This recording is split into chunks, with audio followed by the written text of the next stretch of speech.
On a le temps, hein. La vie au Chili quand on a 23 ans, c'est pas désagréable. Ça ne le met pas par contre. Louis à Porto pour Transdev. C'est parti. Bonjour, je m'appelle Louis Salamé. Au Chili, on m'appelle Luis. Ici au Portugal, Luis. Et je suis directeur général adjoint de Transdev au Portugal. Ma carrière à Transdev a commencé en novembre 2010 à Santiago du Chili où je suis arrivé pour un stage de 4 mois où pas mal d'histoires se sont écrites et ça reste des super souvenirs.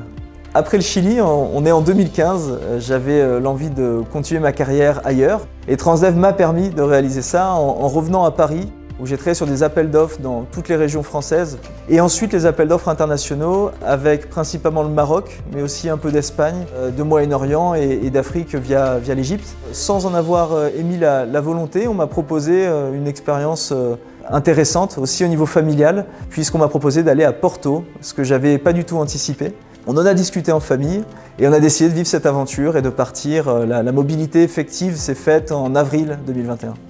Les projets de mobilité interne emportent toujours avec eux plusieurs défis. D'abord linguistique. Dans mon cas, je suis arrivé au Portugal sans maîtriser la langue. Le groupe a su m'accompagner dans ce défi en me proposant évidemment des cours de portugais, mais aussi en permettant un plan d'intégration au Portugal qui soit progressif. Vis-à-vis des autres collègues, le fait d'avoir des personnes venant d'autres pays, c'est aussi une promesse pour eux indirectement qui se matérialise. On est un groupe dans 19 pays avec une infinité de modes de transport.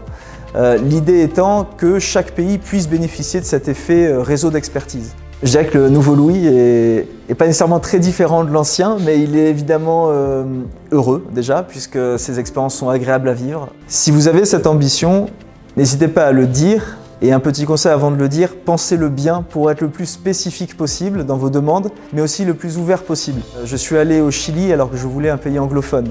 Je suis allé au Portugal alors que je ne l'avais pas anticipé. C'est une petite illustration du fait qu'il ne faut pas hésiter à flexibiliser certains critères si l'objet final est d'avoir une mobilité internationale. Ça maximise les chances de réussite.